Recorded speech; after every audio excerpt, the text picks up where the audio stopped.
And... Ooh, yeah, that sounds kind of good.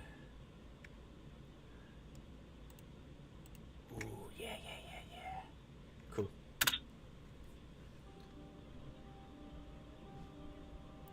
So, welcome to our weekly horror comedy campaign, guys. I'm glad we're all mostly here. Those of us who cannot be, stay healthy and get that smoke out of your lungs. Us being here in Michigan in the red zone, not as bad as Detroit. To our brothers and sisters in Detroit, ho doggy, worst air quality in the world, or was it the country? It could be the world because Marquette was the worst the other day, but that was before the wind shifted everything. That's insane. What is it like if you spend 10 minutes out in that air? It's like the equivalent of smoking how many cigarettes? I think it was half a pack of cigarettes. Yes. Which to some people I know would be like rookie numbers. Some of us have been preparing for this day.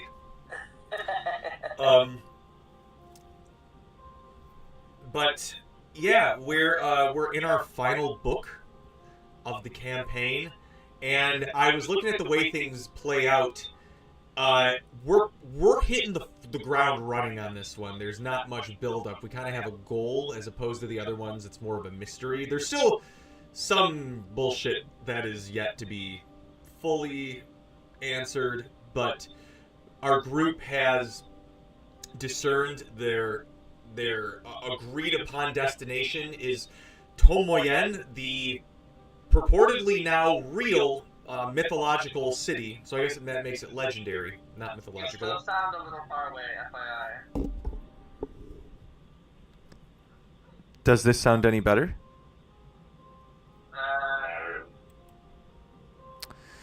Oh, hold on. Let me see what microphone you're taking me in at.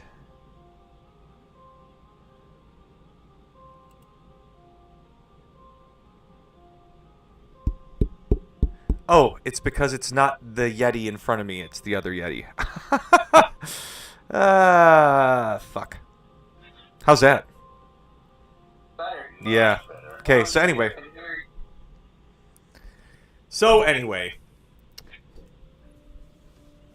So this is the last book of the campaign. I was looking at the notes and how things generally play out, especially with longer adventures, and as we don't necessarily have the adult free time to commit to, a longer, like 4-hour sessions to kind of wrap things up, I imagine we're going to run pretty regular, like high velocity story-wise stories up to the very end, and then the last session might be like, I might say we make like a day out of it. Not like a whole day, but like we come together in like the afternoon, we have like lunch, and then we have a little bit of dinner, and then we finish whatever needs to be finished. But we're not necessarily there yet, but we're already on chapter 2 of approximately, they usually last 11 to 13. That's kind of been the sweet spot where they all end. But this one might be faster, this one might be slower. Who's to say? We've had some that ended at 9. So, that's as quick. Moore has expressed interest in being in person for the last session. Yeah. We want to schedule those out. That's something we definitely... The way I'm thinking... Once it's there, like, wait a few weeks to Yeah. schedule it. 100%. I mean, like, schedule it, but, like, wait a few weeks so that we can make sure more can come.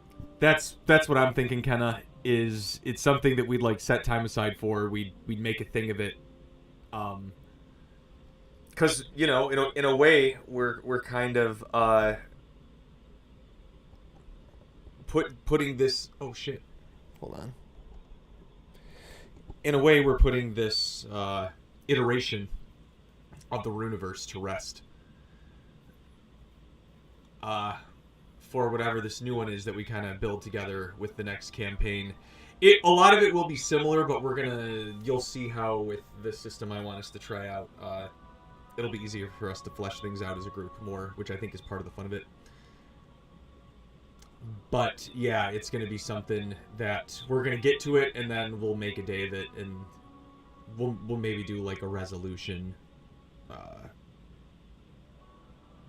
What would you call it? Like a resolution session afterwards, just to like a farewell. Yeah, an epilogue. Thank you. That's the right word for a story. But we're not here. We are actually a lot of. It was a fun session last session. You guys all caught up to each other after 4.5 months away, and you were able to kind of share some things with each other. Sirmia, you were just shooting the shit with Ron, and as I have mentioned last week, I have spoken with some of you about what has gone on during your 4.5 month away, and I have not spoken with others.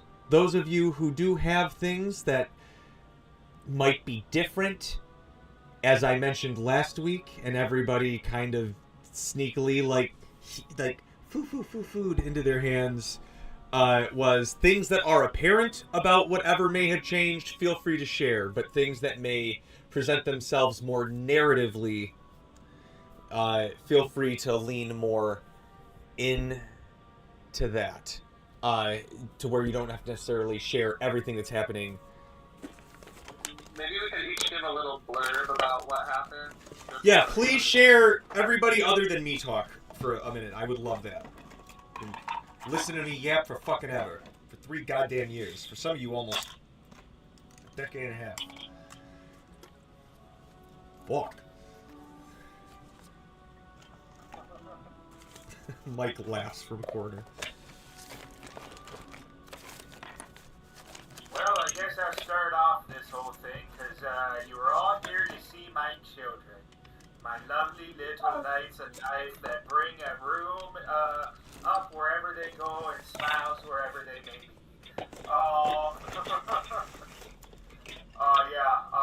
Brandon finally had his twins, which, surprise, that's rare. 2 half-dwarven children named Garnet and Edric. And yeah, you also found out that he has been helping train kind of elite guard troops during his time away. Yeah, he also has a nice golden glow about him as well. He's positively beaming from these children. There you go. I came to the shower for the drive. Honestly, I don't know if there was much drama. Lordio gifted the babies a death machine. Golem. As a shower present. He went to go touch the children, and I went, absolutely fucking not. You'll get addicted to pain just from your touch.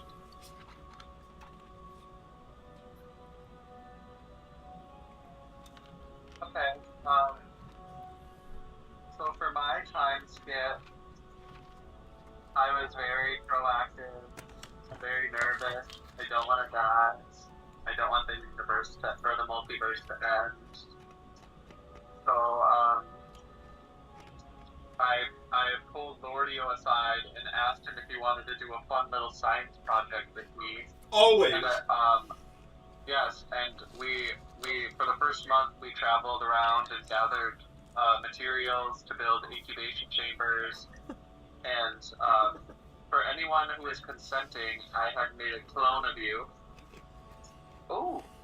I have a feeling Mort is not going to consent, but that's just my feeling because he loves the cycle of life and death and all that jazz, and cloning inherently defies that cycle. But yeah, I think I would let that happen as long as my kids are still young. Yeah, so it's a perfect copy of yourself. It's just a 25-year-old version of you. You retain all your memories, physical characteristics, and abilities in the younger body. You lose my magical tattoo, though, if you do die. but since it pertains to my abilities, I won't be losing my tattoos.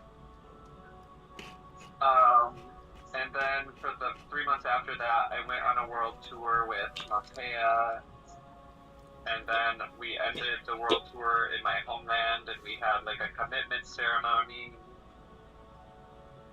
And my father taught me how to like fully bond with my blade, and I unlocked a new ability with the blade. It's like a burst of light whenever I get charged with radiant energy. And I have ideas for this. Like, I have a feeling some of the final bosses won't have radiant damage, so I'll just have Jessica shoot me with guiding bolt to charge me up.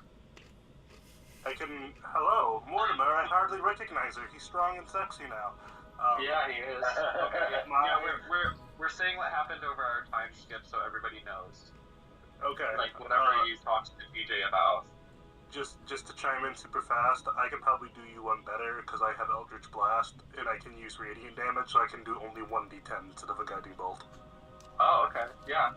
I mean, like if I give you one beam. Oh, and you were gone for this part, but if you are consenting, I made a clone of you. It defies the cycle of life and death, so I thought you might not be consented. Oh, yeah, Mort might not be huge on that, unfortunately. Okay, yeah, well then I just made an extra clone of myself.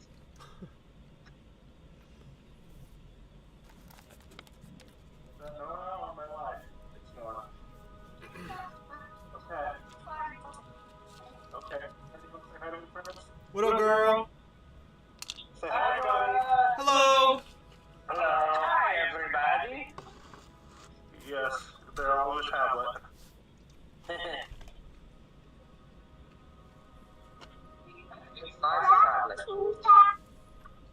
It's Mushroom Town, yes. Because that's where our game takes place, baby. Yeah, actually, it should be this. It's much less appealing than Mushroom Town. Alright, I haven't seen it yet. go back to bed. But the room's next to you. Give me a big hug. Oh. I love you. Alright, back to bed, please. But we'll get to that in a second. Let's finish. If anybody wants to share any apparent changes, if there's anything you want to reveal on your narrate on something happening, feel free. But Mort, you did share yours last time. If you want to kind of explain what happened, and I know Cassidy, you have some cosmetic adjustments. Yep. Yeah, so Cassidy basically spent the last 4.5 months spending more time with his family, especially his son Terry, and Terry. also with a little bit of help from Terry, worked on crafting some new items, one of which he is currently wearing in the form of a bracer, and then some other items that will be revealed in due time.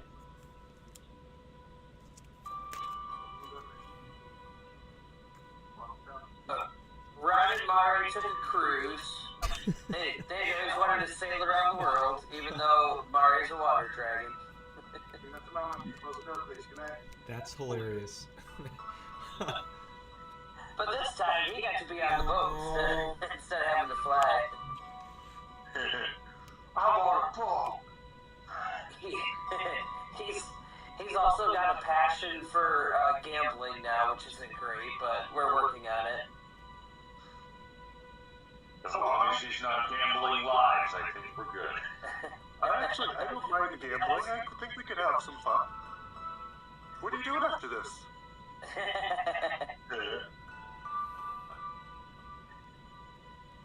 Anyone want to go lose their shirts at the craps table?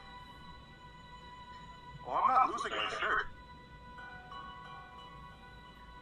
I'm winning Yeah, shirts. Mort's only gonna win. Mort's got his gods hanging out behind him, telling him what the cards are. You're good. All in. I don't want that. It's not gambling. I want to gamble. I'm just good at it. It's a skill.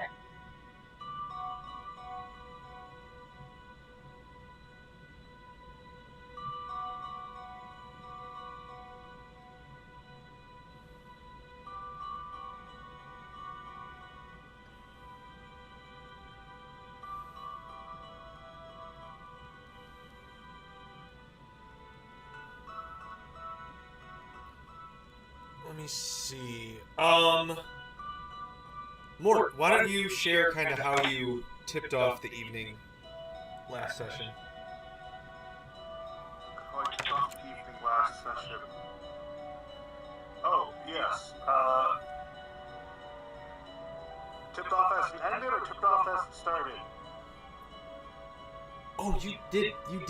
Well, nobody saw the stuff you did in your room. So my question is more what you shared with everybody before the whole fleet set off. Oh, yes. So Mort ended the session by sharing with everybody that he had been training with Sariel Daltia to unlock his new form, which is him fusing with his relic the same way that somebody like Blissmas and Reaper Sunny did it. They were doing it in a like grotesque, fucked up way. We were doing it in a I've created my own relic way, so it's easier to fuse with. Basically, if you are not synchronized with your relic, the transformation goes poorly, like in the case of Reaper Sunny and in the case of like Blissmas. And who was the flesh one? Who was the flesh one?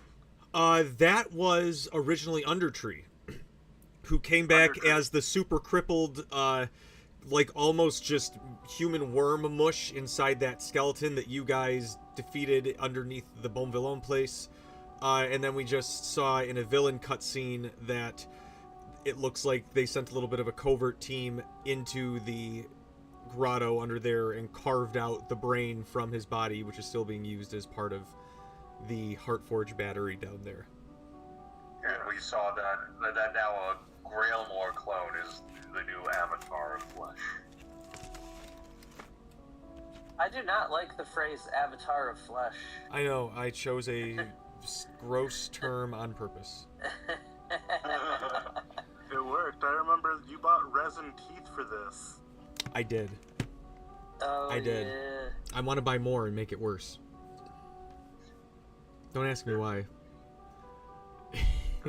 I just want to. It doesn't look as gross as I want it to. Even if I wanted to sell it, I'm like, I could do better.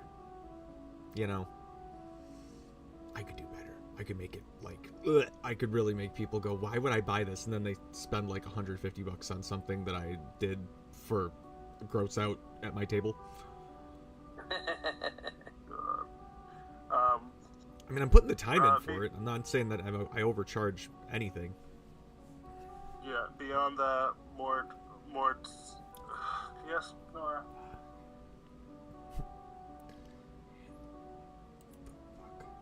Sorry, give me 1 second. That was all I did. Beyond that, I offered a whole bunch of therapy sessions. I know I at least did one with Talani. If anybody else wants an in-character therapy session, please let me know and tell me your character's most traumatizing truths. And Mort knows them now and has not only knows them, he has lived through them. That's intense.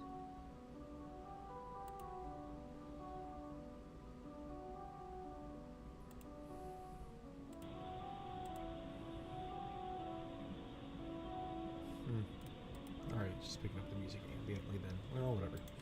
Okay.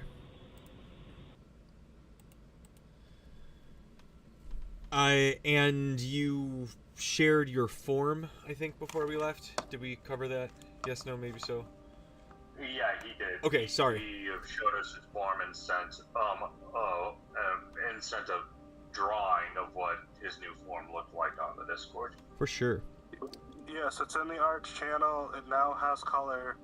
It's sick. My friend Coffee understands me like nobody else in this world does, because he produced me some fire-ass art.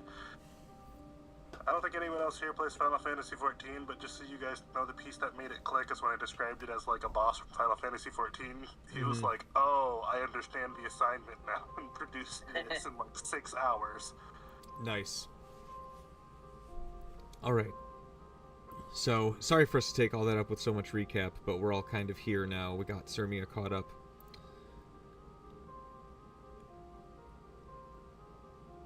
And we're going to do a little bit of as you guys departed with the Atvarian fleet, basically all your friends that you have made throughout your travels. There's, aside from you, 2 boats brought by Lordio and Julian. Lordio got the boats and the supplies.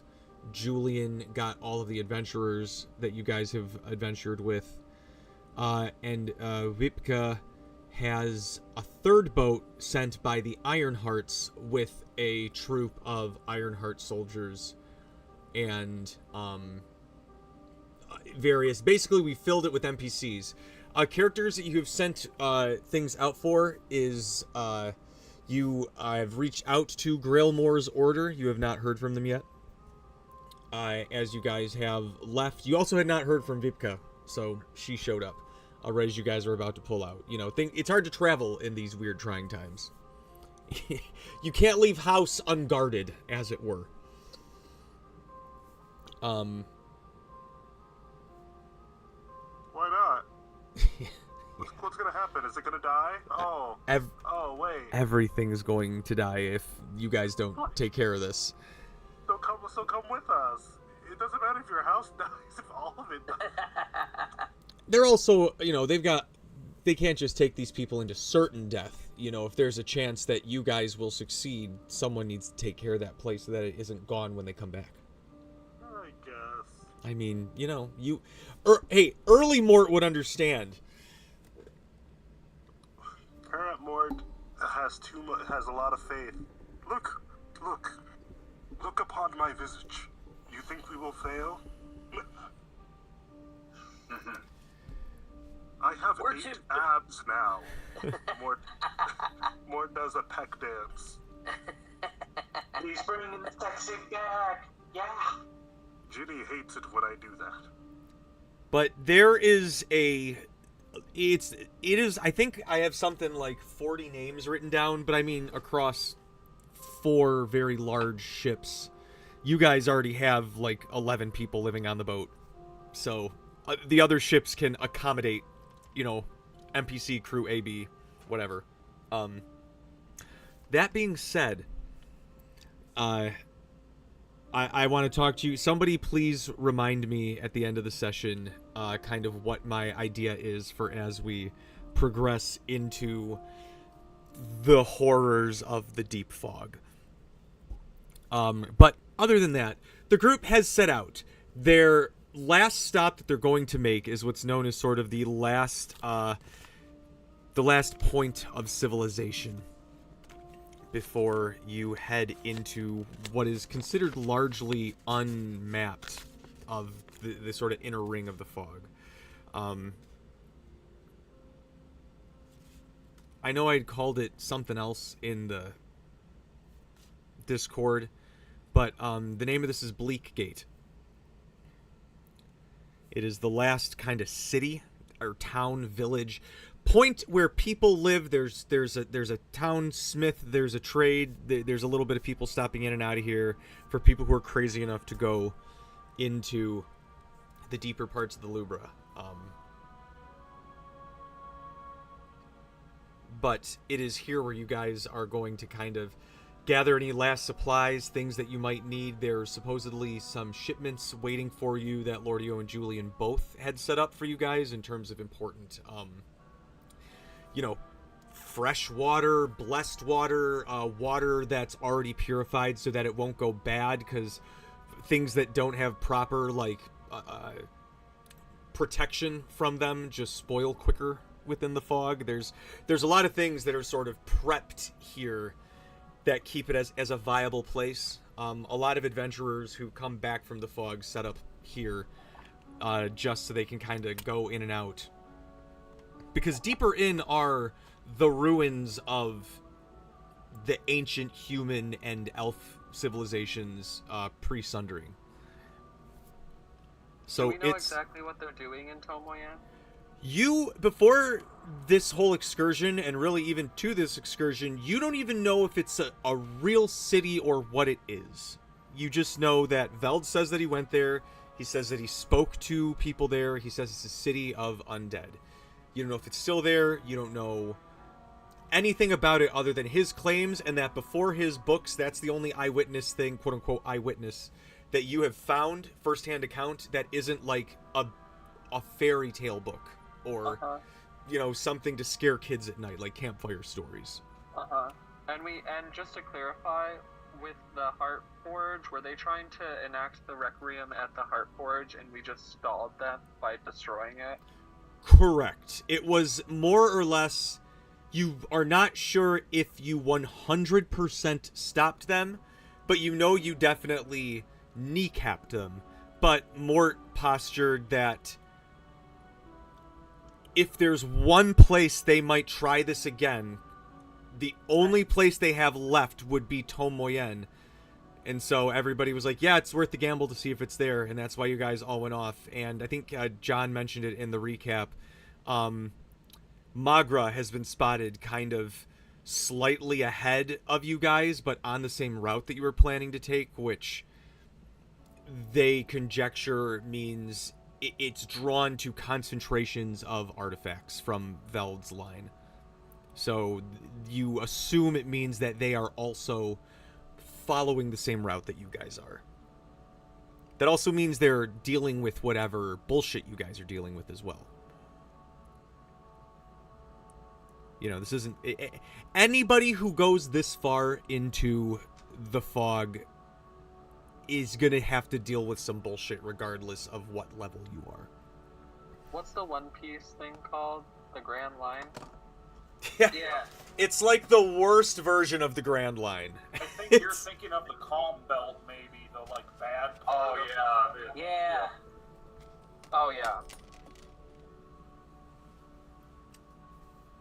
Let me just dust off some expertise. All right.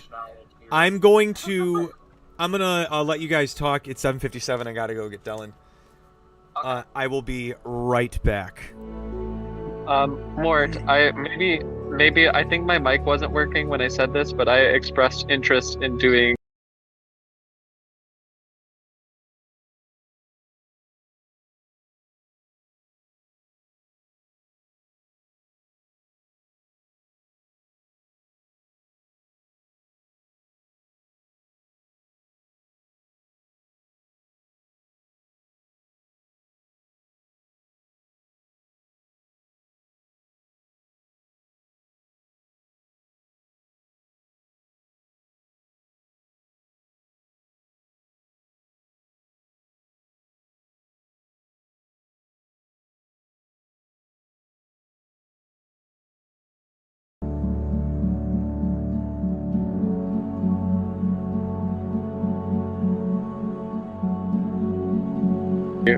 Yeah.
roll twain twice, it'd be 15d10 for the Banishing Smite.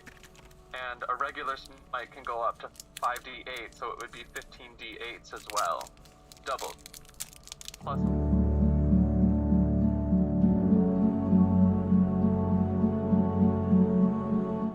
And anything you roll gets doubled when you crit.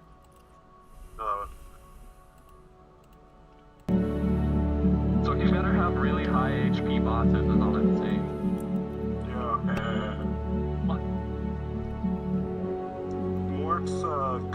Sexy Mort's feet are out all the time, just so you know. Oh my god, is he on OnlyFeed? No. Oh god, that was right in the mic. I'm so sorry. Sexy Mort, I need you guys to know, a genuine part of Sexy Mort's design is that he has the deep V in his feet are out, because in his grief he exposes his heart and souls. Zermia loves a deep V. Get out. Yeah. Oh, your soul's like your feet. My soul. That was an actual factor in the design. Okay, yeah, TJ, while you were gone, me and Mort had a therapy session as Zermia. Okay, I love we it. named his final form Sexy Mort. Yeah, I'm here for that. And then I discussed how my potential damage could manifest. Okay, I like that. Future battles. TJ, here's what we decided as well. So, like, you know how I've said, like, when you're experiencing the most traumatic moment, you just relive it? Yeah. Zermia's traumatic moment was 13 full years of her life, so we spent 13 years in the diamond. Were you cosplaying me? Did you come out of it and you're like, I don't know who's Zermia anymore? I think it was like a Mystery Science Theater 3000 where we're just kind of watching, and we can both talk to each other. You can hop to whoever in the simulation. You're just razzing the frickin' like reel of your life as you're watching it. Mort learned a lot about stealing. Oh fuck yeah! Mort, you're now proficient in sleight of hand and thieves' tools. I learned thieves' can't. Wow. Oh yeah, and you also know thieves' can't because Zermia actually knows thieves' can't. That's one of her languages. And you are now proficient with great swords. Well, I didn't actually learn how to do great swords in the 13 years of my childhood slash adult or early adulthood. The great sword I started using right when I ran away because I stole it right when I ran away.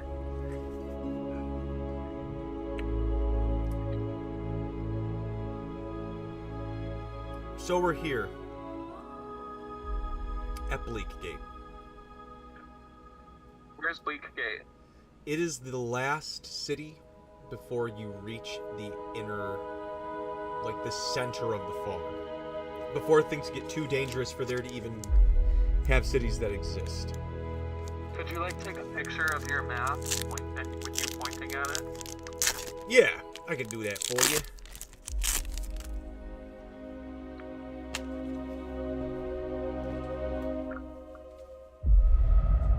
Where the fuck's my phone?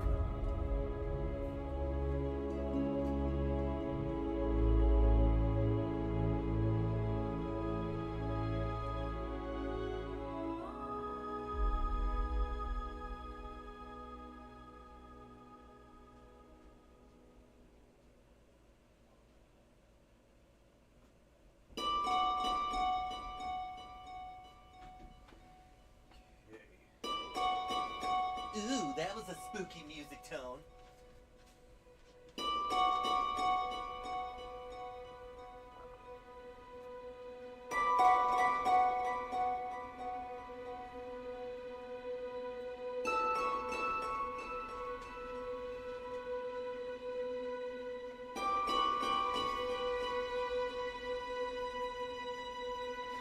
Terrible picture. But it is north of Balikar.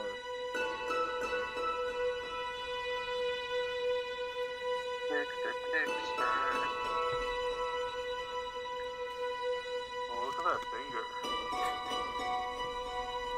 Oh, it's Mort.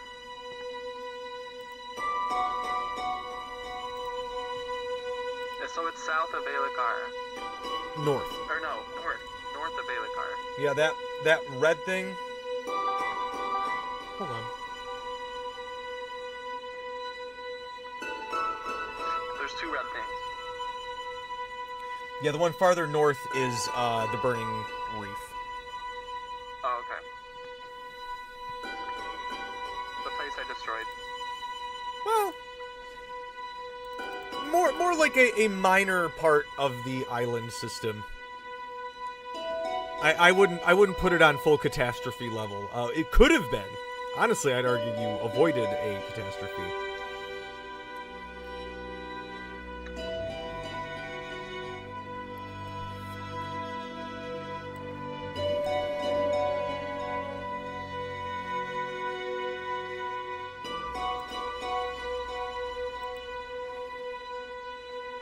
Yes, perfect.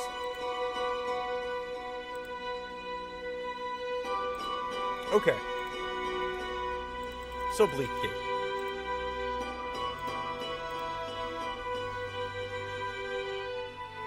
You're maybe a couple hours from what some people would consider the edge of the fog.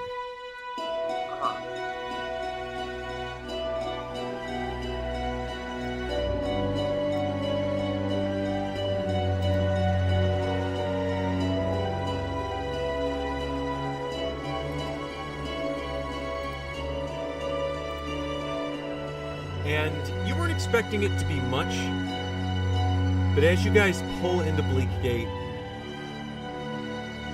it is eerily quiet. You don't see a harbor master hearkening you in. Nobody even sort of fishing. You see boats.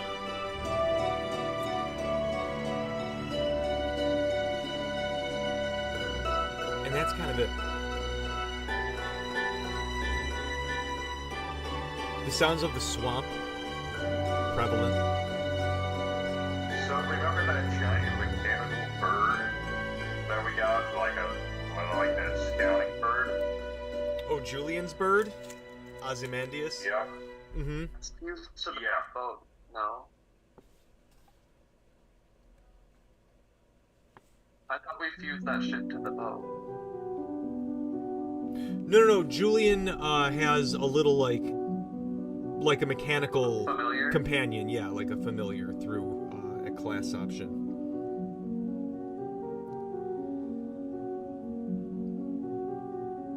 Oh, and by the way, TJ, reminder, Cassidy still has that scrying item that we found in the Heartforge, like just before we started fighting the big guys. Oh yeah, you guys are free to use your stuff whenever you want. Okay, yeah, this is the debut of Sermia's Simulacra. I bring out Sermia 2.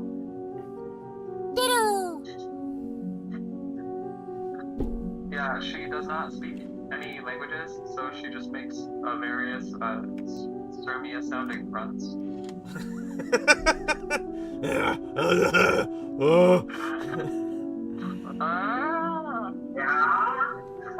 He farts. I like to think that simulacrums are at least a mild bizarro version of always refer to themselves in the third person.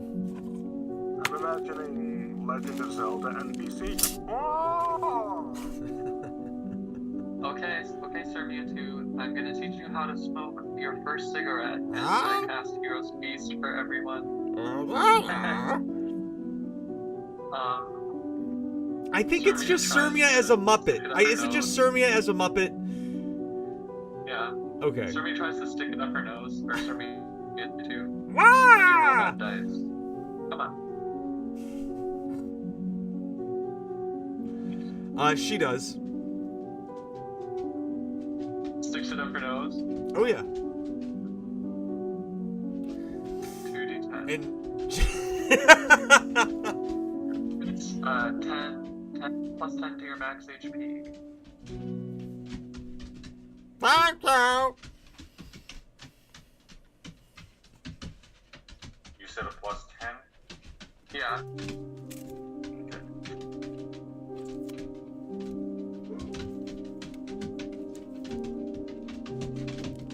Why are we here again? We're looking for Tom Moyen. Are we looking for someone to tell us where it is? Or do we think that it's here? Just our last chance to supply up before things get really dire. To supply up. Yep. But it does not look like anybody's here. Those are gonna be the most business this town's seen in years. We got five fleets coming here. We're gonna clean this town out.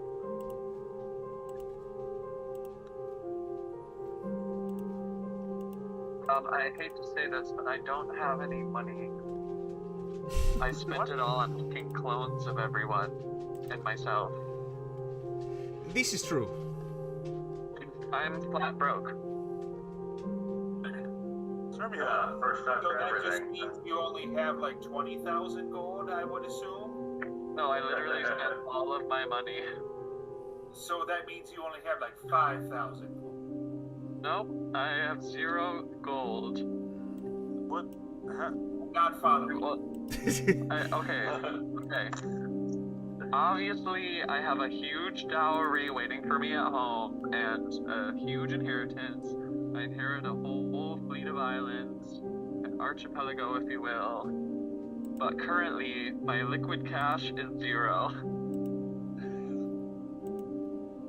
The ship noticeably takes a couple foot drop out of the air on that announcement.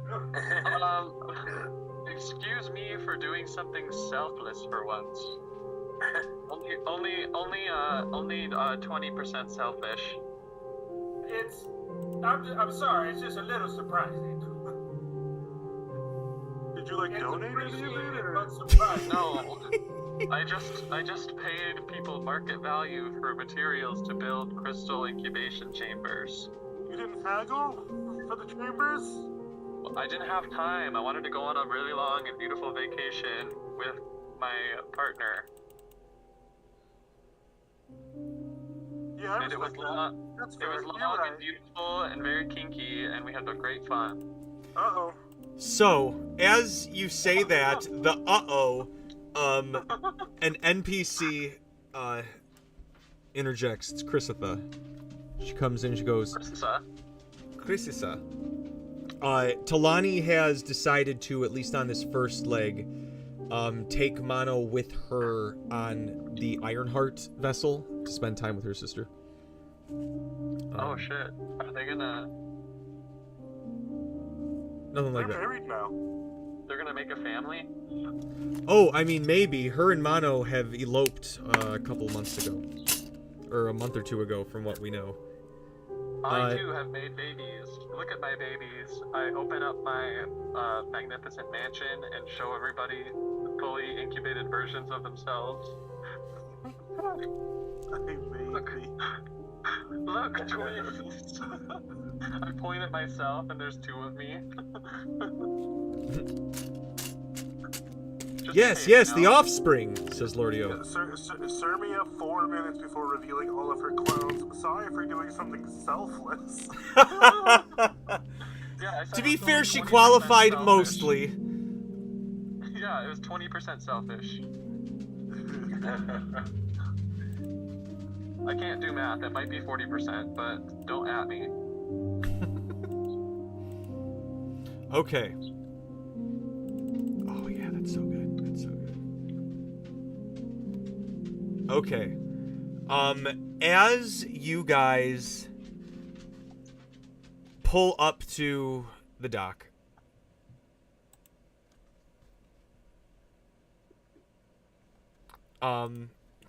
Chris comes up and says, "So, listen, not that I don't trust that, everybody in all these ships can handle themselves equally. Do you think it might be best that, you and maybe some select folks from our crew depart first to make sure that it's safe for the greater group to get off. This is, she kind of looks off. Little fucking eerie, you know? Yeah, sure, I get off. Me and, okay, so Sirmia 2 is made out of ice. Maybe I'll call her Slurpia. Because she's like a Slurpee. I'm gonna get off the boat. Ginny, you coming with? Me and Slurpia get off the boat. Ginny is about to, and Christopher goes, how about you stay here for a minute last before your bow here gives us the okay? And she's like, oh, what okay. level is Ginny? Who, what? What level is Ginny now? So everybody that's on this adventure is between, the lowest level that you have would be the teenagers who are level 9 each. To be fair, they started at level 2. That's really impressive for someone of their age, though. Yeah. I mean, they did get power level. They had one encounter with us at like level 15.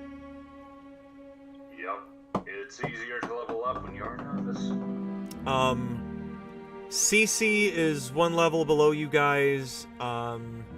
Triple G is the approximation of like a level 13 PC solo with like kind of Divine Soul Sorcerer. Say what? CC's a Divine Soul Sorcerer. Yeah, Cece's a Divine Soul Sorcerer. She has actual levels. Chrisitha's leveled Rogue Thief. Lordio is a custom NPC, but he's leveled to you guys. Mono's an Echo Knight. He's one level below you guys. So is Lordy. Nobody is at your level. Crescinda is somewhere on your level. You're not sure exactly where to gauge her. Martine is to level. Actually, Braddock, do you let Martine come? She'll respect your input on this. They are literally like a month old. She probably would be like, oh, nothing's taking me away from these babies, and they sure as hell are not coming on this trip. She just got them strapped to her breast so she can feed them and 12 firing off guns. Yep. The rattling of the guns puts them to sleep. That's been canonical that the entire trip Braddock has like strapped the mirror that he has that can look at his most like precious loved ones. Yeah. He's had that thing strapped to the wheel and it's just been up on the kids the whole time. It's his baby monitor. Yeah. It's the baby monitor. That's hilarious. Oh my god. Oh man, that's good. So Julian departs with you guys, and Triple G asks if he can come along as well. Yeah. Alrighty then. Okay. Yes. In lieu of Martine, though, I think I would try to snag like 2 or 3 of my like top recruits from the guard trainings. Absolutely. Minions.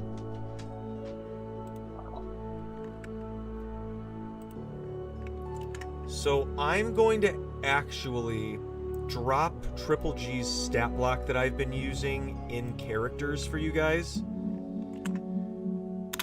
Because before we continue, Rat ogre. it's a Warhammer thing, but I love their kind of aesthetic so much, and they fit kind of what I wanted for him, especially with the weird sort of poison running through his body. That's very Skaven coded anyway. I didn't even do that intentionally. I fucking hate Skaven. I hate those little... Oh god, I hate them so much. Skaven suck. Let's see here.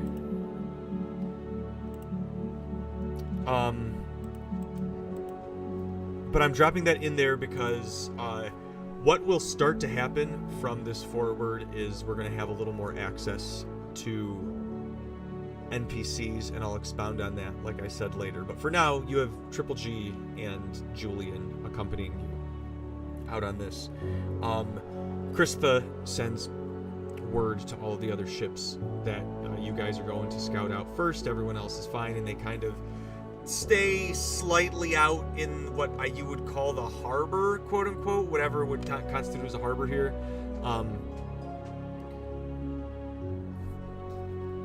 As you guys get off on the little, what you call them, rowboats, and get yourselves to shore. Let me just change the map on us real quick.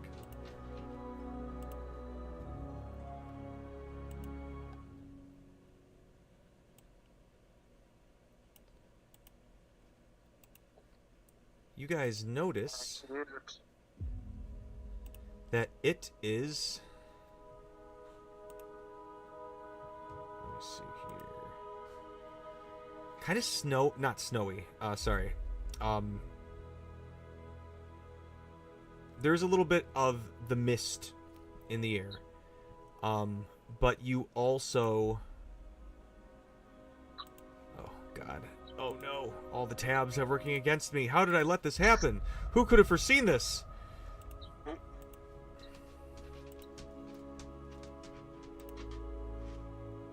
my God, yeah. Ugh, take that board color away. Gross. Black. Thank you.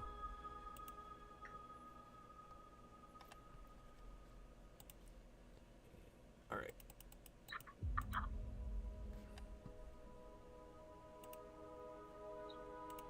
Okay. Let me see if I can ping for you guys where you approximately step off on this. You find yourselves right over here, or actually here. There's two boats right here, so we'll just say that you get off on your boats right here. Oh, there's two boats right here. It doesn't really matter. Somewhere within, I'll draw for you guys. Let's see.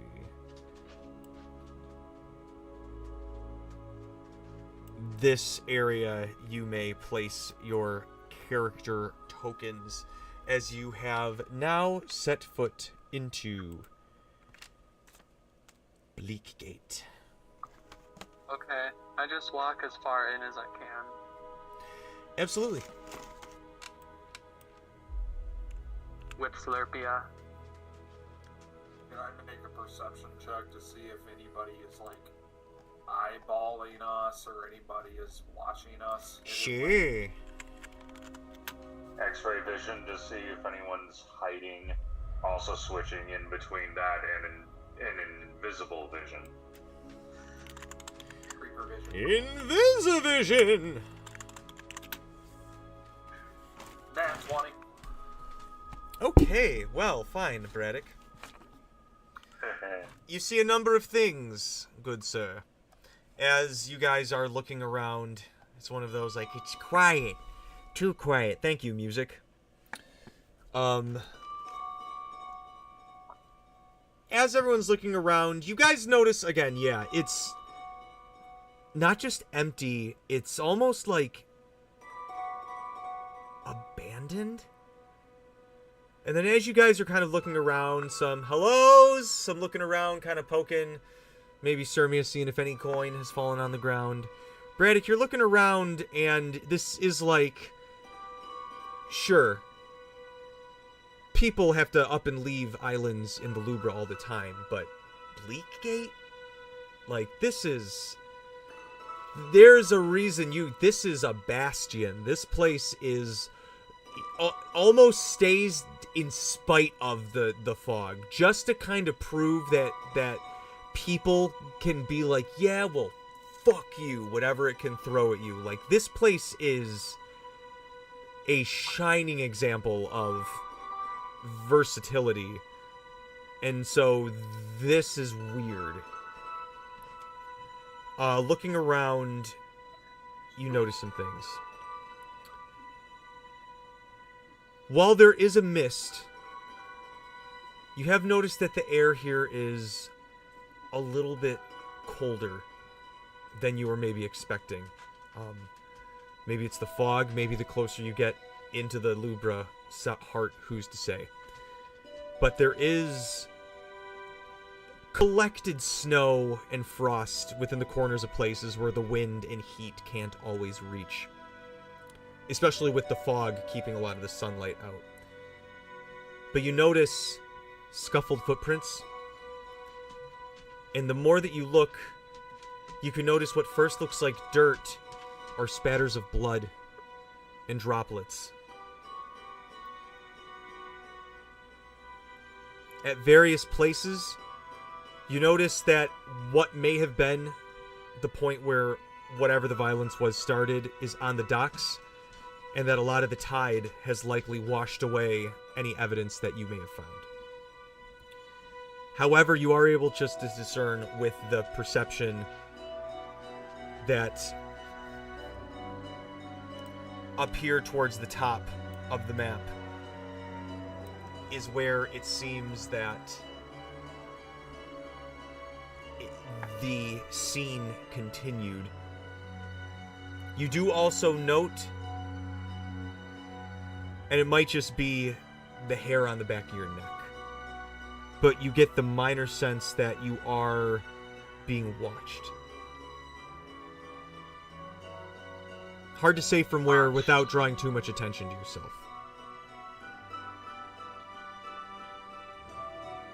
Yeah, so Cassidy's just going to be switching between X-ray and invisible vision to try and see if there's anyone physically there watching it. Divine sense. It's only for fiends, celestials, and undead. Alright. Sirmia, the defined sense, as soon as you ping it, it's like somebody sent... It's like that ringing in your ears after, like, an enormous sound comes out of a speaker. It's almost like a flashbang goes off when you ping it. Like everywhere? Like, it might not be like, you know, everywhere, like you reach to your right and there's a ghost, but you get the sense that there's a lot... There's a large concentration of undead entities or power very close. Atmospherically? Atmospherically, but you also sense a lot coming from the same area that Braddock's eyes are also drawn to. However, you also note there is... It's hard... The aura emanating from up here is so distracting, it's hard to, like, pinpoint things that might be closer, but you get a strange sense over to the left, and you get another strange sense, let me see. Where are you guys? You're down there. Up here to the left, and then over in these carts over here. Cassidy, you are picking up things with your Invisivision. You are picking up... They're just on the edge of your vision. You're picking up 4 entities in this blue building up here. You're picking up 2 entities up here on this ridge. And you're picking up 1 under here. 1 over by these carts, by these stairs. And then you're picking up 3 entities over in these carts over here. Let me see if I can draw little dots. 1. Oh, that's way too small. That's what she said. 1, 2, 3, 4. You see 1, 2, 3. 1, 2. Just tell everyone that they're everywhere. Yep. And then I'll change the color to green for where Sirmia is detecting undeads.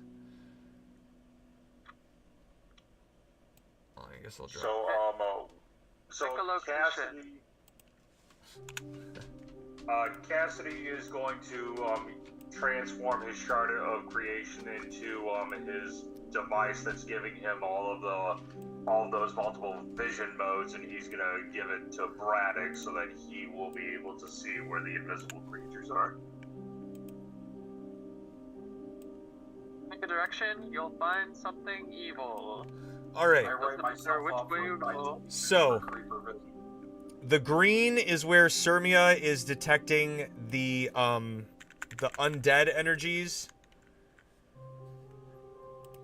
I'm doing vague areas because this one up in the top left is so overwhelming it's hard to pinpoint. If you guys want to put yourselves... Oh, Jesus Lord. I forgot it does that.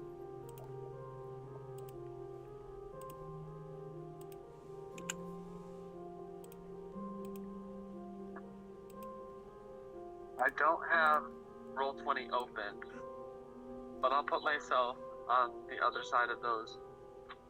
I'm trying Double to draw a bridges. circle here. Let me see. Here you go. I'm gonna put you all right anywhere in here. I'll even let you go up to the edge of the bridge. The Aquifer Bridge or whatever it is. For sure. I'm on my On the bridge. I am on my tablet, which makes Roll20 kind of unwieldy, but I will try. I can move stuff. That's not a problem. If you guys can just It doesn't see make any through sense. Discord, you should be good. Good, it's my Roll20. more me. Roll20 should just make it tablet friendly because so many people have tablets. I know. That would be so nice. I'm missing Mare. I just typed in Mare instead of dragon. That's hilarious. Well, didn't you know Mare means dragon? Or so Well, someone Mike, told me. Mike, what was that you said about Cassidy handing you that device? I write myself up for a citation for creeper vision. Oh, wow. I can finally ping Braddock.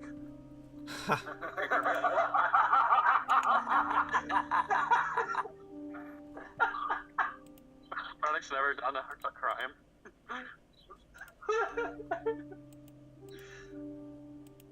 Crime is so subjective too. Is it whatever Mort perceives as a crime, or whatever some specific deity that gives those abilities a crime? I have no idea.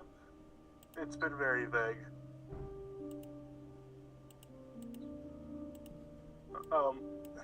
If we ever do make a Braddock vibe chart, like how I make the character vibe shirts, listen, not big, not huge, but small on the picture, I would put Zeus from Gravity Falls.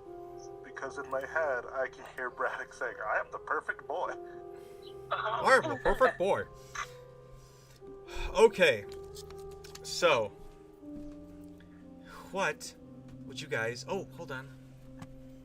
We have friends with us.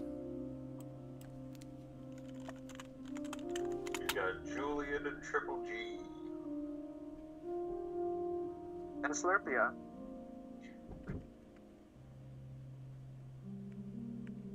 I will say, above table, Mort can cast the spell True Seeing if anybody thinks they would benefit heavily from that. It is a 6th level spell, but Not right now. What does that do?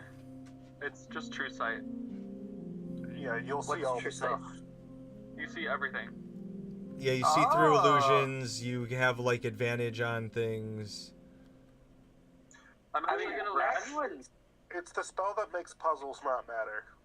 Yeah, and invisibility and camouflage and many other things. Etherealness. TJ, Cassidy is going to roll an Arcana check specifically to see if there are any illusions in place fueled by magic. Sure. I'm actually gonna leave Slurpia on the boat because I want to save her for a more important battle. I don't want to use all of her resources getting to the final battle. I'm sure we'll also get a rest before the final battle, though. But so a simulacrum can't rest. They use their abilities and lose them. Damn. They lose their HP, and I can heal it with like components and gold, but I can't heal it naturally with like a rest or spells. Mort's gonna step forward, and if nobody super duper objects, Mort is gonna shout, "Hello? Anybody For here?" Hello. For the Arcana check, Cassidy got a 41. Cassidy, you see Pathfinder. no illusions.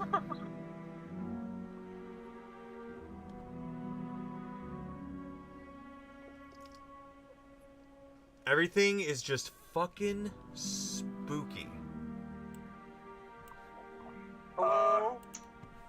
Switching over to magic vision, I'm assuming it's like it's completely blinding. It's Or not do I see, necessarily like, blinding. pockets of There's magic? just like this weird, almost like purple black filter Is it, over like, everything. everywhere or a very specific spot? Everywhere, but you see it almost like a fog on the ground creeping everywhere. Mort is Yeah, shouting. so this entire area is being affected by a dark magic, so stay sharp, everyone. That's okay. Is there anybody here? Anybody friendly? We're here to help. I got that. Mort is using his background feature from the Haunted one, Heart of Darkness. Those who can look into your eyes see that you have faced unimaginable horror and are no stranger to darkness. Though they might fear you, commoners will extend every courtesy and do their utmost to help you, unless you have shown yourself to be a danger to them.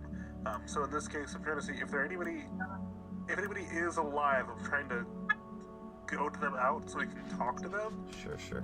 And Mort is making it very clear that he and his friends can keep everybody safe if they do come out. Mort is very confident. He is not afraid. Sure. He's rippling his abs at them. No, I'm in my normal That's a form. I have no abs right now.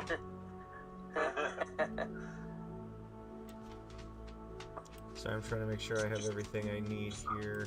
Good old To skinny make Mort. sure I have the right numbers in front of me. I just keep imagining the Lord transforming into that new form is like All Might transforming from My Hero Academia.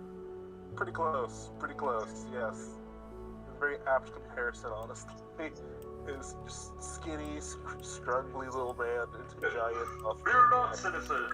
I am here!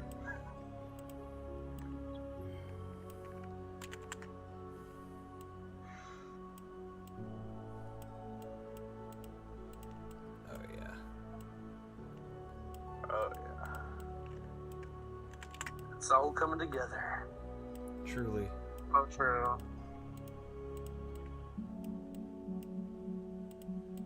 All right. So, Mortimer, as you say that, from up here in this cabin, you see one of the doors open, and you hear a little voice go, "Heh!" And you see a hand go over their mouth and pull them back into the door and shut it.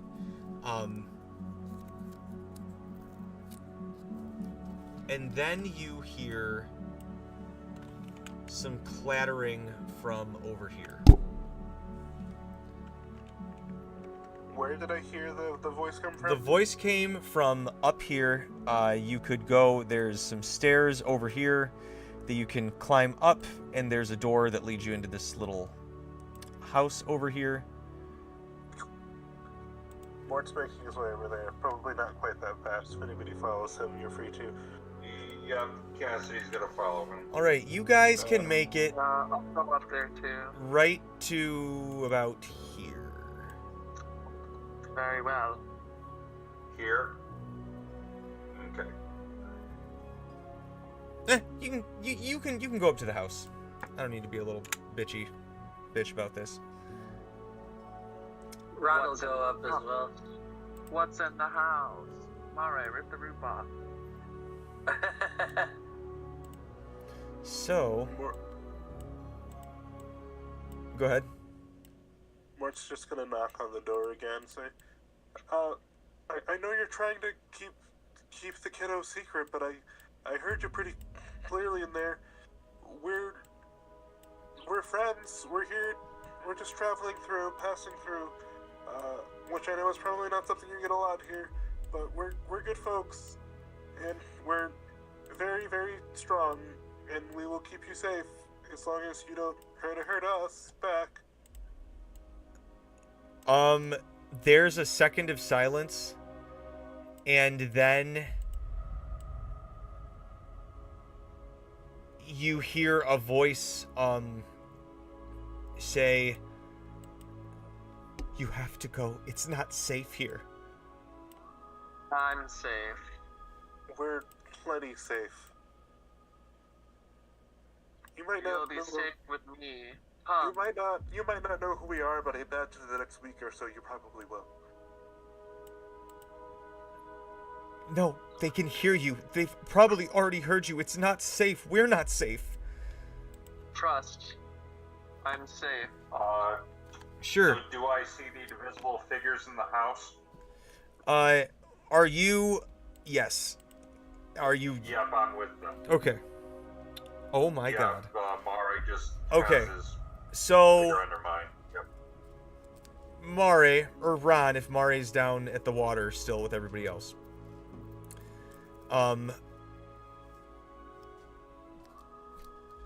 don't know if you guys are separated or not. Is Mari with you, Ron, or is he down with Braddock and them at the ship? Not. Yeah, he's staying down with the ship. Ron went separately. Sure. To the house. Yeah. So, as you're listening to all this... Oh, actually...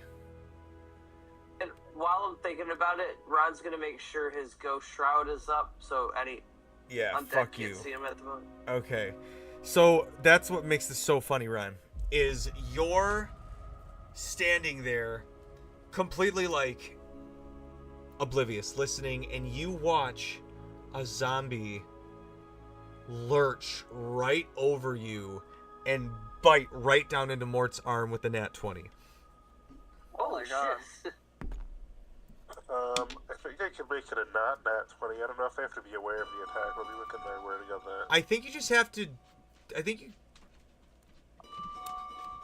Because it's hitting you, you become aware of the attack pretty immediately. Yeah.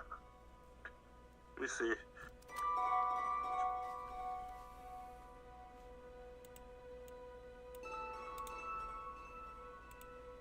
Yeah, I guess it just says an attack that I can see, so I'm assuming I see when I get bit. Yes. Okay, I turn it into not a crit, and I say, "Hey, bad."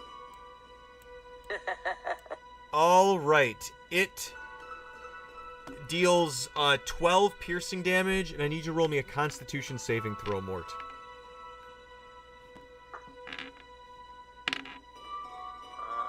Gift of luck. What?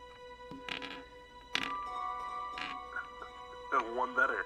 11. 11. Oh my god, no way.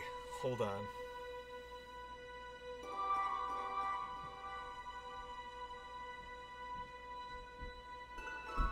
Oh, I never get to look at this. You gotta die with it. Okay, you are currently infected with Daracul fever. Hey, at least it's got the word cool in it. Okay, so you're gonna take 14 necrotic damage, and your hit point maximum is reduced by an amount equal to that taken. Okay, so now I only have... That's fine. My HP maximum was already increased. It can be removed by greater restoration or similar magic. Oh, I can do that. You can recover from the disease by making 2 successful saving throws on 2 consecutive days. Or greater restoration cures it immediately. Lesser restoration lets you make the con checks with advantage. If you die with it, you turn into a type of undead. Oh, I would hate that. Can I do something? Yeah. And then we'll roll initiative, as you guys see 3 more come around the corner as well. Can I make that thing make a nice little DC 21 wisdom save? Ah, yes, an undead's 14. 14? Is it less than CR 4? Yeah. It explodes. It's dead. And any of the other ones that are within 30 feet of the lurcher around the corner, if they also fail the saves, they also just explode. Turn undead becomes destroy undead at this level. Actually, it doesn't matter. So all but Yeah, one we're- of them explodes. Port's gonna say, see, we're strong. That barely even bothered me. As you say that, you guys hear a from inside, no, please, oh god, you've drawn their attention. And you guys can hear a more clattering going on. As coming out from down these stairs, you see a small horde of undead.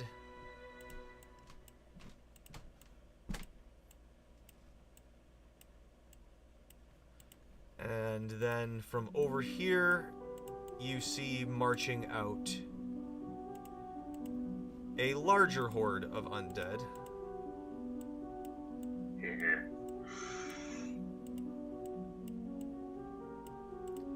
So Kenna, way back when we started this campaign, you said you wanted to do a zombie session. I've been saving this since then. Mort's gonna say to the family, oh, this is what you're worried about? This is just like a regular Tuesday for us. Yeah. Additionally, up here, you guys see a strange bone-like creature, like a skeleton with too much muscle still attached to it, appear up on this tower. Oh, I miss Blissmas. Everything reminds me of her. I should call her in the afterlife, as I am wont to do. Just to rub it in. Oh, she's still so Honestly, far. you could. You also see flying around this creature some weird little, like, almost look like a skin suit that probably belonged to a person at some point. Is it an Edgar suit? Kinda. Alright. We're gonna roll initiative.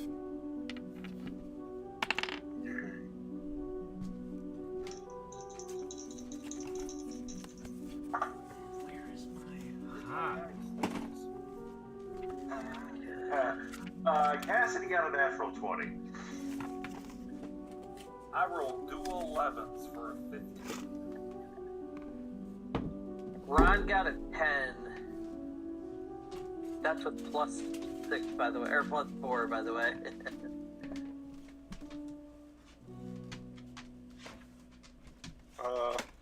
Mort got a 9 with advantage.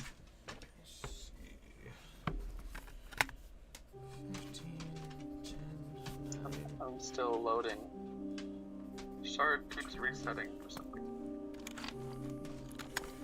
Come on, roll. Here you go.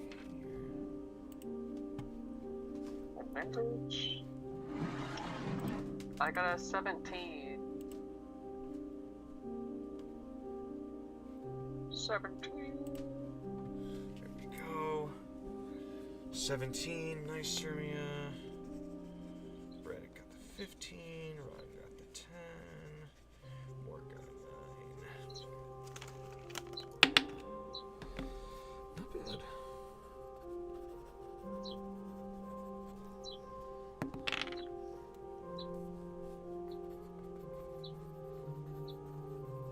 Oh. Wow, Julian, what's your dex mod, Cassidy? My dex mod Yeah. is double checking. Dex mod is +4. Rollies. Rollies.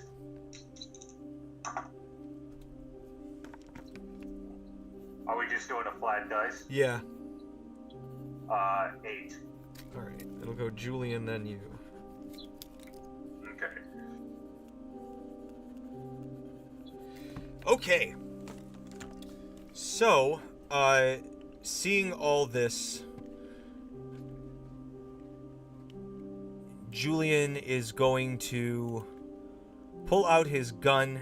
He's going to make his way to this bridge and sort of post up over here and he is going to take a shot at one of these flying things around this creature up here. And you guys are going to hear him say, that is a bone claw. And he takes a shot at it, and he hits one of the little flesh thingies with his ability, his relic. And he says, careful, do not let it get too close.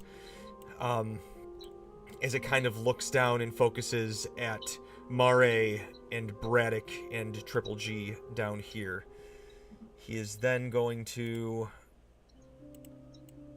move the rest of his way over here and fire off at these zombies. Hit. Oh, crit. Alright. He's going to double shot this guy. The zombie is going to fall over and tumble down. And then he's going to crit this one, and the head is going to splort as it too tumbles down. Let me see here.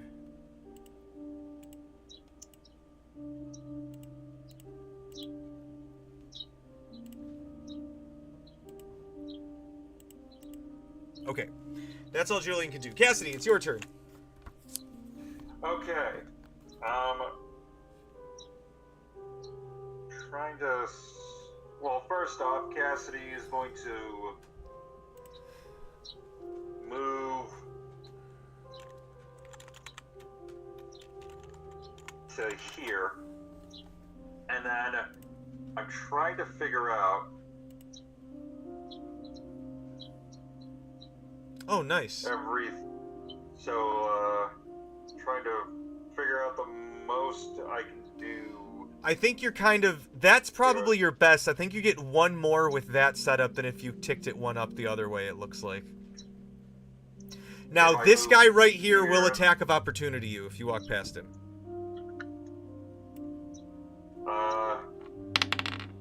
He got a nat 1. Yeah.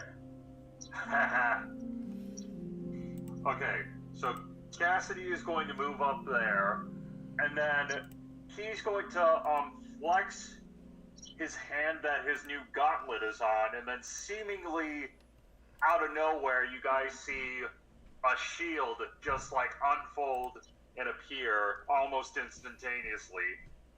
And then he is going to use his action to slam the gauntlet and his other fist together, and you can see a thunderous wave emanate from the gauntlet. So all of those creatures, all those zombies within a 15-foot cone, they have to make a Constitution saving throw, DC 21 or higher. All right. The 3 right in front of you fail, and then these other 2 down here succeed. So let me see. Okay, so the ones that failed, did they fail by more than 5? This one did. That one did? Okay, so I'm going to roll for damage.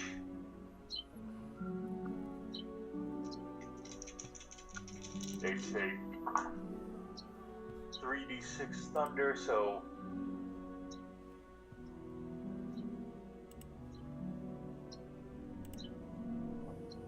Okay, so the ones that failed will take 20 thunder damage.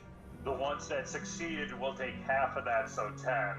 And then the one that failed by more than 5, and since he took 10 damage, if he is still alive, he will be stunned until his next turn.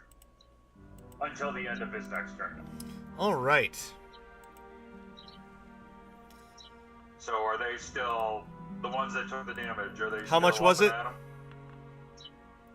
It was 20 thunder damage on a fail, 10 on a success. All right, they are still up. The one that took 20 looks like they are barely, they're like barely hanging on. You practically dissolved them with sound.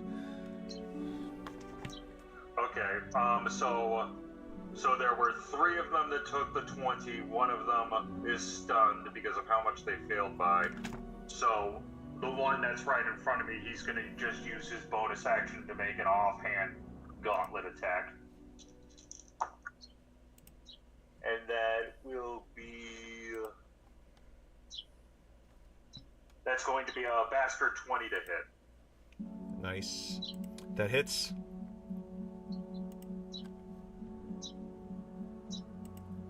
Is that a bird chirping that I'm hearing? That's what I was wondering too. Is someone outside? Oh yeah, I'm outside. I'll mute myself. Oh no, it's fine. We thought we were hearing things for a second.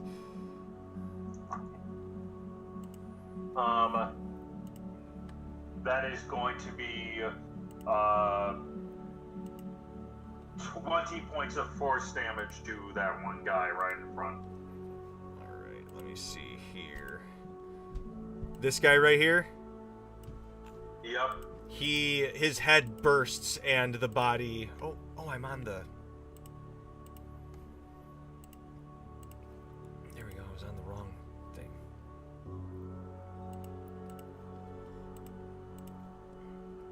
There we go. Head explodes, dead.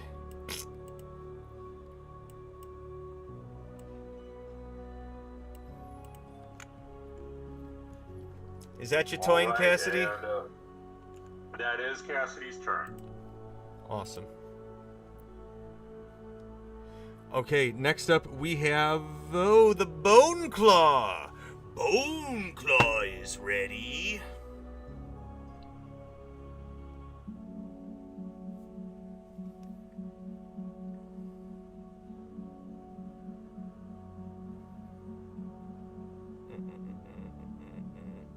It is going to, jump down and make a slash at Mare. That is going to be a 25 to hit. He is right next to Braddock, so he gets a +2 to his AC. +2, and you said they got a 20 what? Wait, how much does he get because he's next to Braddock? +2 to his AC. Are you sure about that?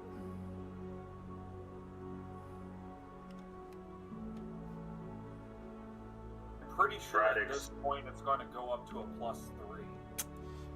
+3. Somebody's relic has upgraded. And the range is now 20 feet. Yeah. Okay, so what was the attack? 25. So if I get +3, it does not hit. I would be at a 26. There you go. As it looks almost confused as it pings off, and it's going to take a swipe at you, Braddock, which it fails spectacularly with only a 15 to hit. Just take it.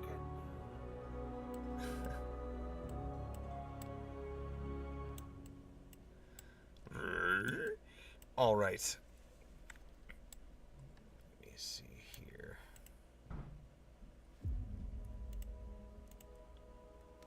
That's how many bone claws? 2 attacks. Okay. Dim light or darkness. Reaction. Oh, okay. That's cool. Okay. That's all that it can do after the bone claw's turn. Now it is Sermia's turn.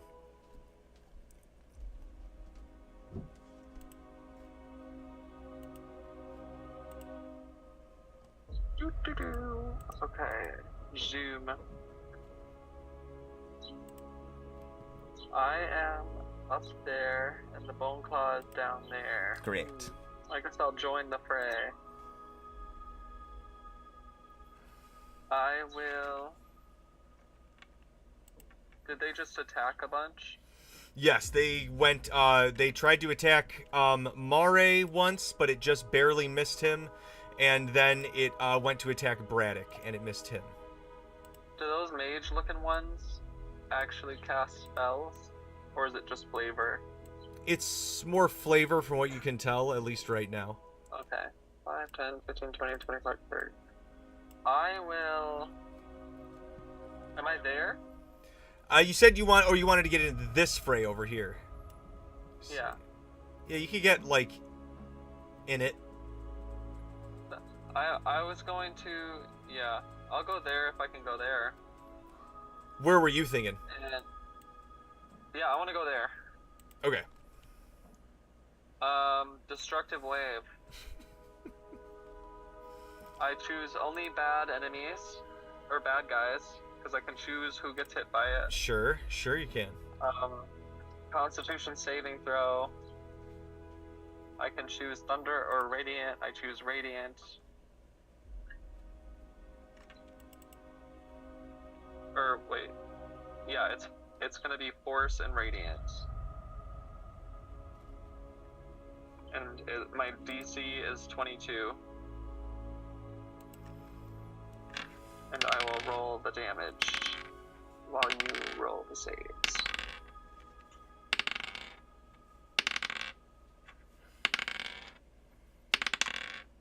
I had 2 successes and the rest failed.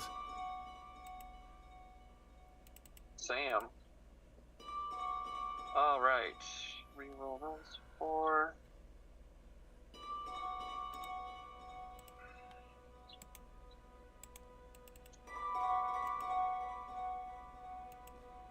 Oh, there it is. 20. 20 force damage and 22 radiant.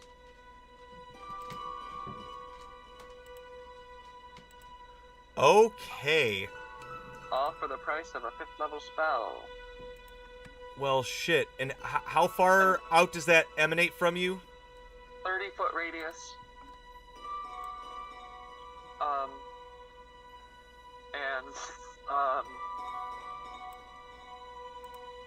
Out from me as the center point. And anybody who failed the save is knocked prone if they survive. Only 2 of these undead survive that. And then as a bonus action, I'll start a bardic performance.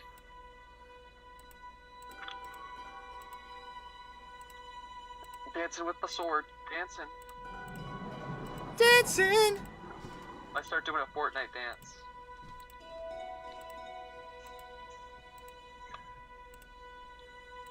Hell yeah. Alright, well, damn, good job, Sirmia. Attack the Bone Daddy. Alright. So these 2 are going to come at you. These guys are going to spend their whole turn just getting to you.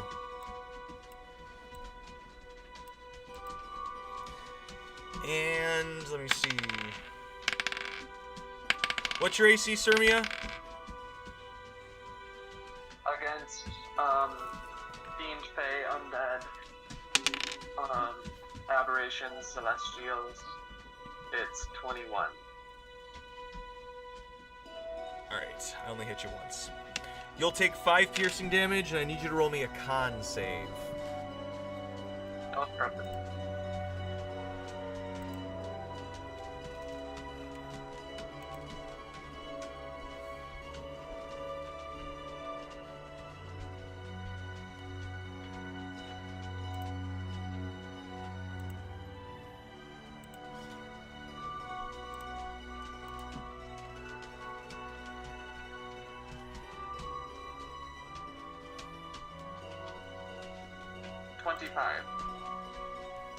Nice. You resist Darakul Fever.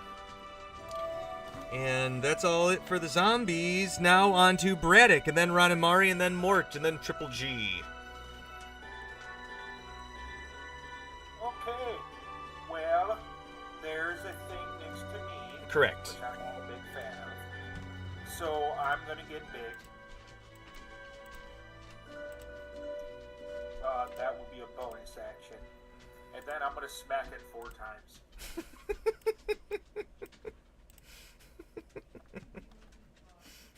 So the 4 rolls will be a 20 27 to hit. Hit. Second attack. Sorry, go ahead. Sorry, hit. Yeah, sorry. Okay. I figured you figured, but I wanted to at least let you know. Okay. Second attack is only going to be a 17 to hit. Oh, don't go fucking changing on me now, you piece of shit. I didn't click nothing, no ads, no nothing. Come here.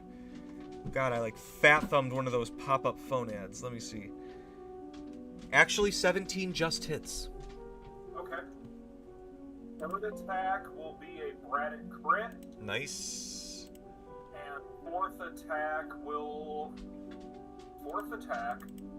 it's only going to be an 11. Wow. That will miss. Yeah. I rolled a 1 and a 2 on the dice. Okay, so 3 attacks. Let me get these all set up. Where's my D4s? There they are.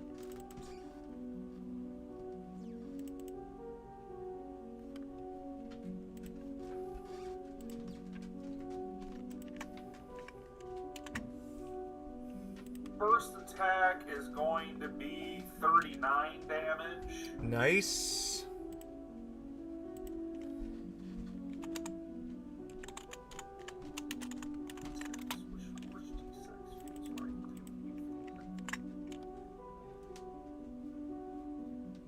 Second attack.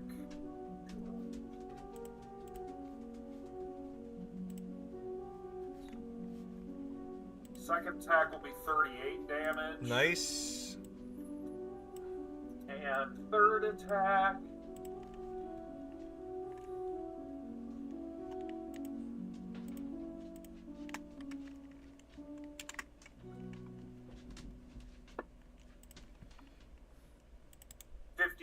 Points of damage. Nice. You hack right into its rib cage, and one of the arms starts to fall off as you watch it like start to stitch itself back together with like muscles and sinew.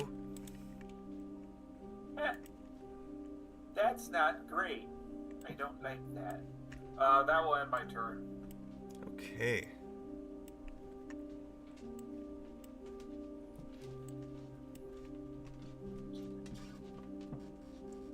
Oh, sorry, that's a fight we already did. It was on the other page. Ron, Mari, it's your turn. There's a lot of bullshit going on. There's all the bullshit. 1 second, my computer just decided to be a bitch. Okay, there we go. Alright. So, alright, so there's still a retinue of zombies. Oh, look like. Yes. An absolute retinue. Okay, so Mare is going to start this off with, he'll use his ice breath. So each creature, okay, so a 30-foot cone. Let me get my cone. I want the cone. I want the cone. Give me cone. Okay, so 30 feet, I could realistically get this creature that's to Braddock's left, and then the 2 that are up on that, like, parapet or whatever that is. Yes, you could. Okay, cool. So, all of them need to make a DC 17 Sure. Dexterity saving throw. 13. It's gotta be higher than that. Fail.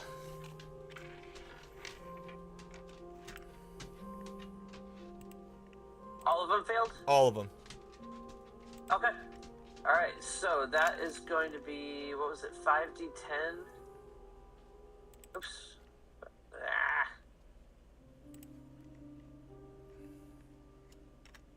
Hold on 1 second. Click too many times. I got click happy. You can't be doing that. Okay, so each one of them is going to take 30 freezing damage. Nice. Cool. So then, so that's Mare's turn. Oops, that's not what I wanted to do. Or that'll end Mare's attack. He is going to. Okay, let's see. So, actually, since he's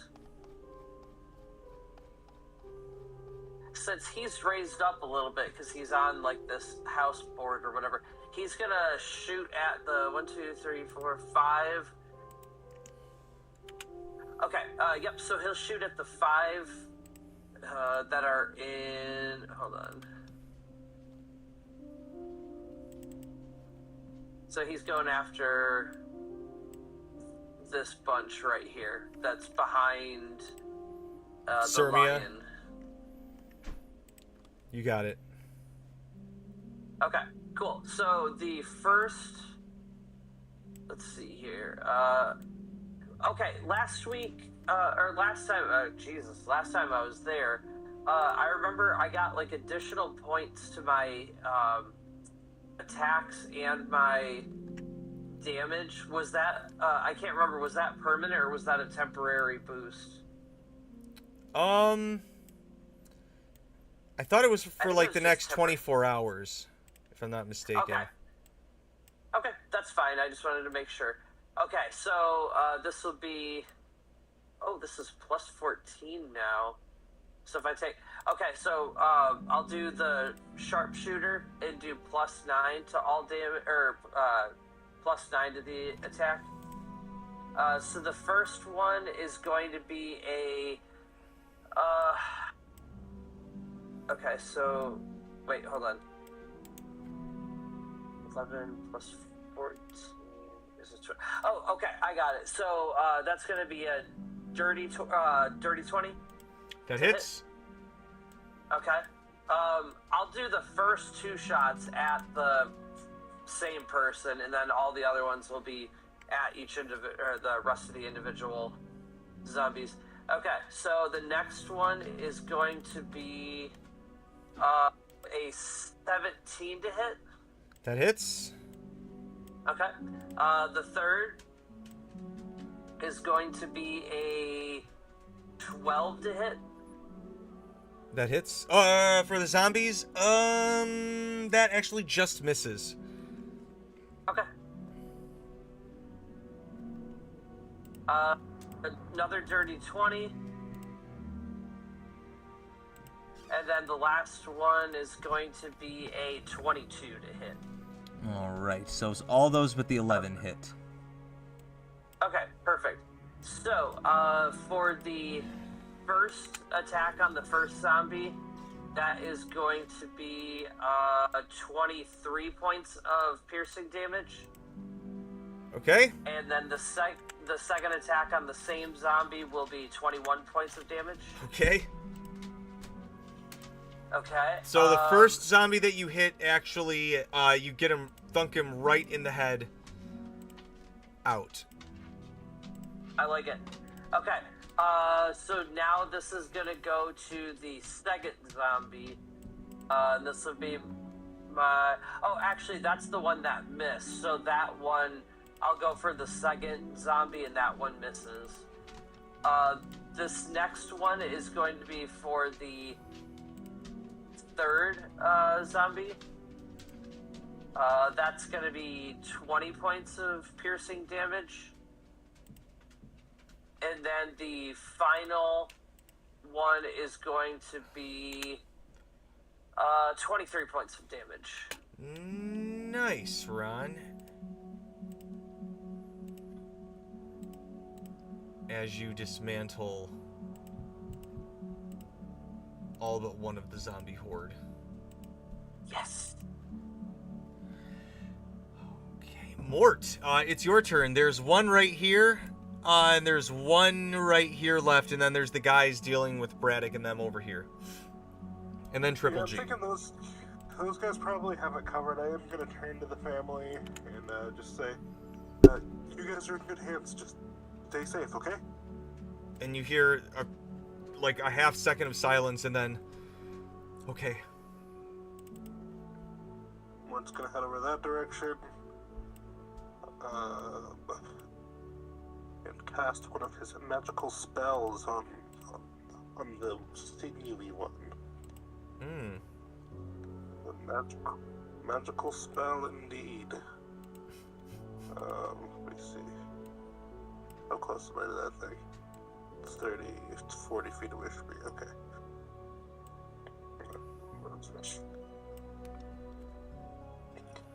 Allow me to look through my mystical, magical spells of sorts.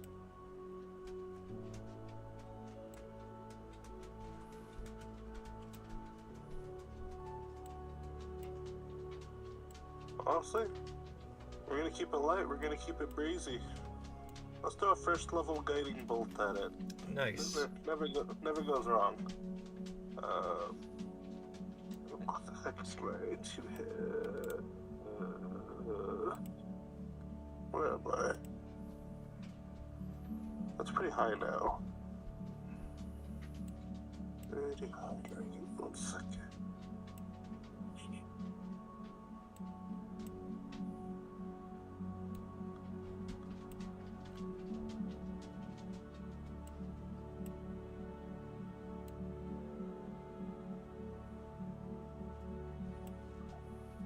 Sorry, give me 2 seconds. My spells are fucky wucky.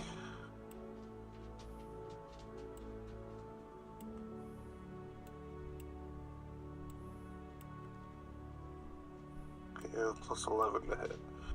Alright, yeah!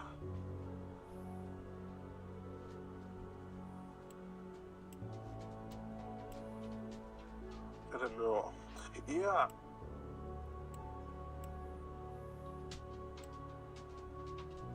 Not rolling. Where are my spells?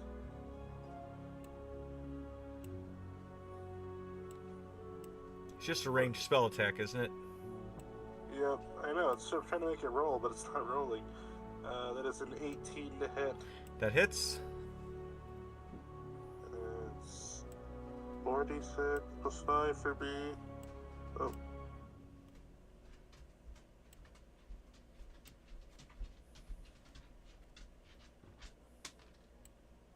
Oh, I actually added a D2 in there. That's not in there. So that would Get be out. 14 radiant damage. This is on the Bone Claw? Yes. Wonderful. 14 radiant damage, and if anything tries to hit it next, it's glowing, so you get advantage on it. Nice. And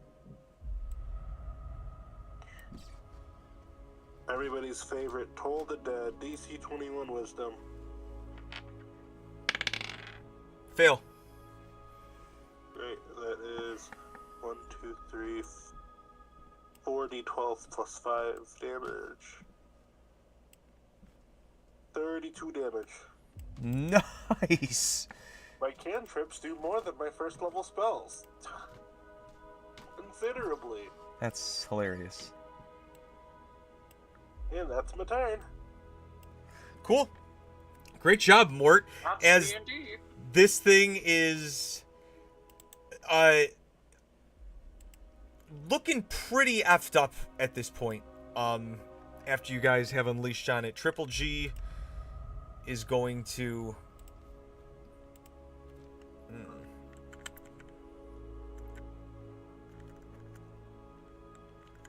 hold on, what's that movement? Okay.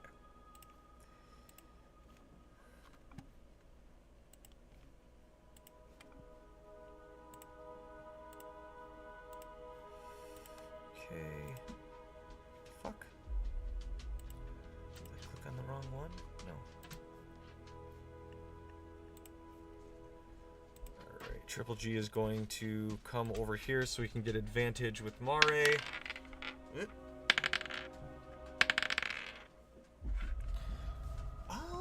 Well, that's a 17 on the dice, so that's hits. Let's see what he can do.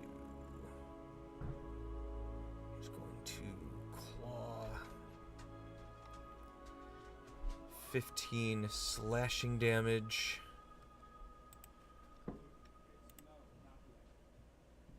And he rips off the one arm that you had been damaging Braddock. We are back at the start of the turn order with Julian. He is going to come over and take a shot towards the one at you, Mare. All right, he pops it in the head, and it falls over.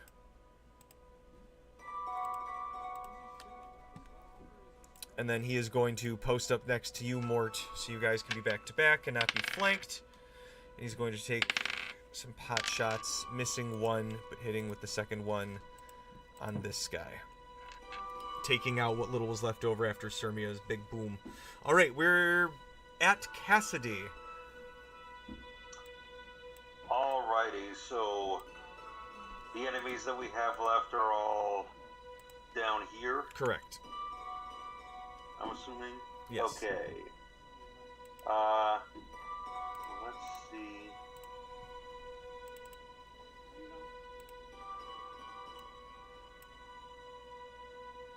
That's how far he would be able to get with the main movement.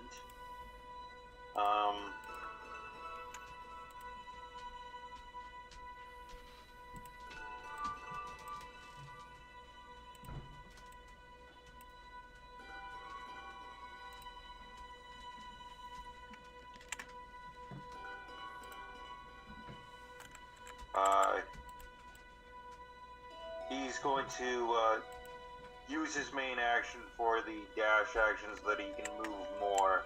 He's going to get right up next to Mare. And then he's just going to do lightning grasp on him. Okay. To give him some lightning so that he will be under the effects of haste. Nice. So let me. He is going to have to take some damage.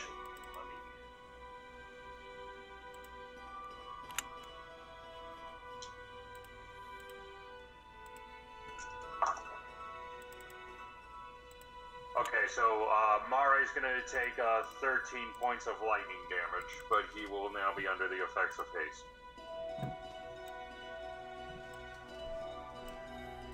Thank you, sir.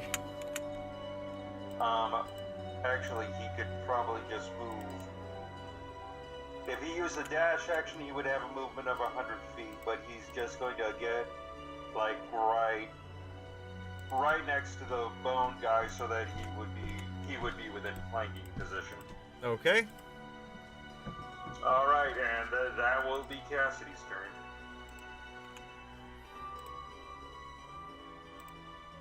Okay. Let's see here. Bone Claw.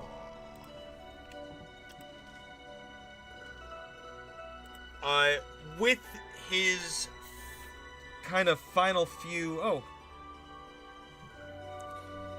They are going to... Let me do some measurement here. They're going to use one of their abilities. And he is going to shadow jump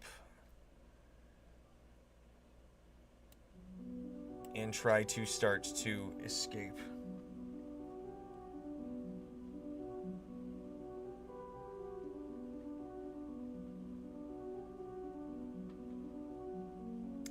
Could I have Cassidy and Braddock and Mare roll me a Constitution saving throw?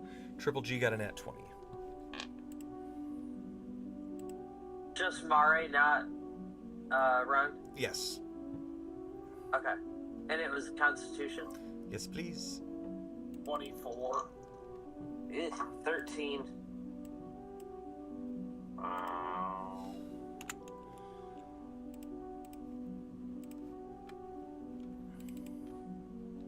21 for Cassidy. Alright. You say 13 for Mare? Yes, sir. Alright, he will take 34 necrotic damage. The rest of you will take 17 necrotic damage.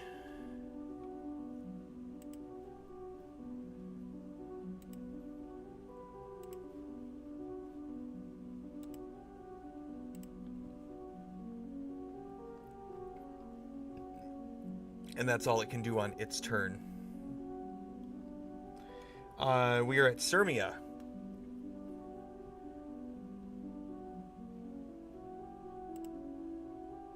What's left? Bone Daddy's running away and I'm by him? Yes. I'm gonna try and finish him off.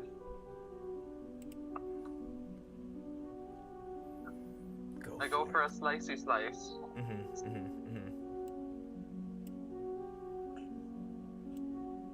I'm close enough, right? Oh, yeah.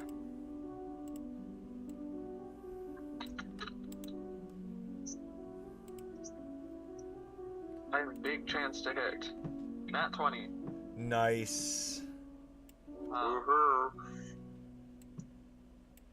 Well, let's do our first Twain rolls. I'm playing D&D.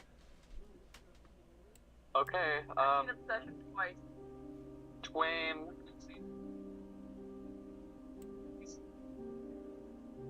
Twain.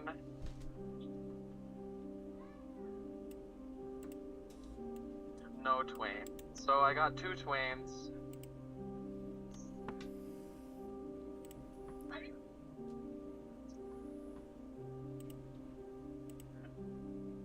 And it's a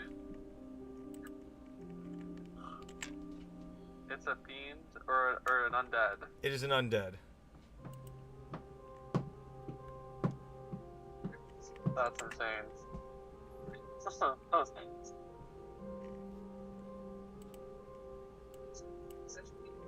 Let her rip.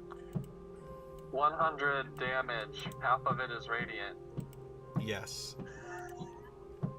I didn't even smite. It explodes in radiant energy. As that happens, these little wispy things freak out and try to run away. Cassidy, you can get an attack of opportunity on them. Triple G snags one of them as they flutter off. Alright.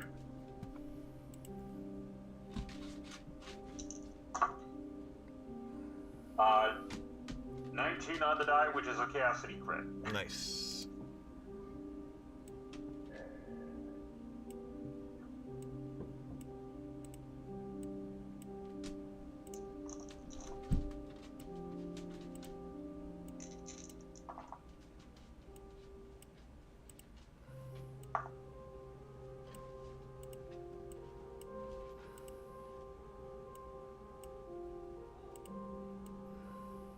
And that is going to be 45 points of force damage.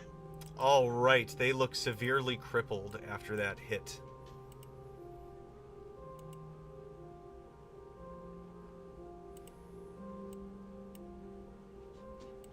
Okay, you guys are... Oh, shit.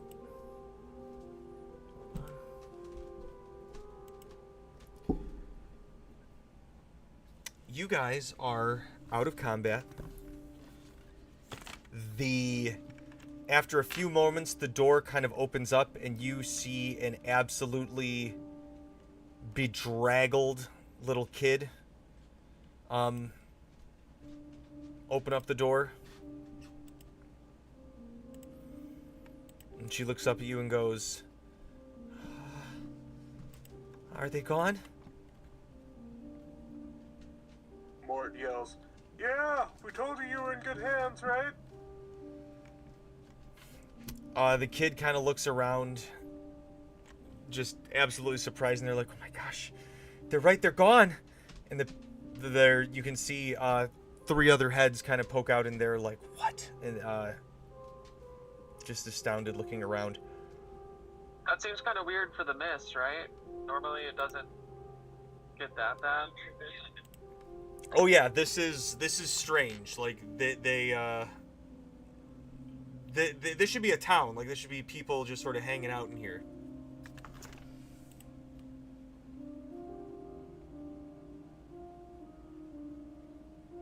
Let me see here.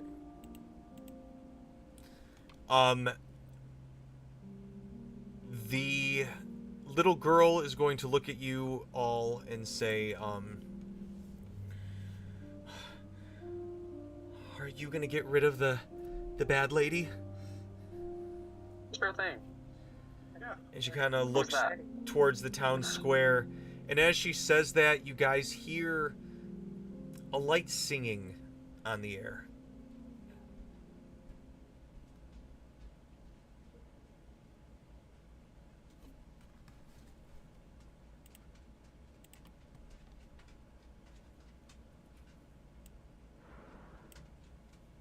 Let's see.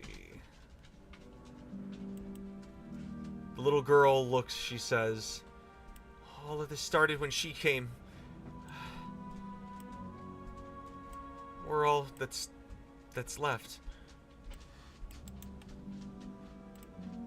How long ago was that? She kind of looks around like she's not really sure how to even gauge that anymore.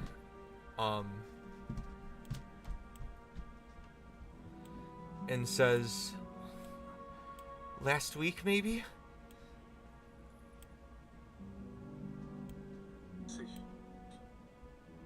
That seems like a coincidence. Not. My phone's gotta die. I have to get off.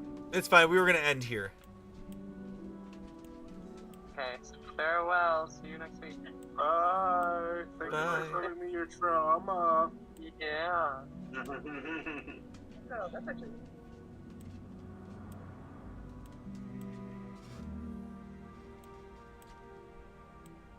All right. We will take a break here. We'll pick up here next week with you guys finishing up on... What the fuck is this place called? Bleak Gate. And moving on deeper. Did they name that town that, like, when it was just regular and sunny here? It wasn't established until after the fog had moved in.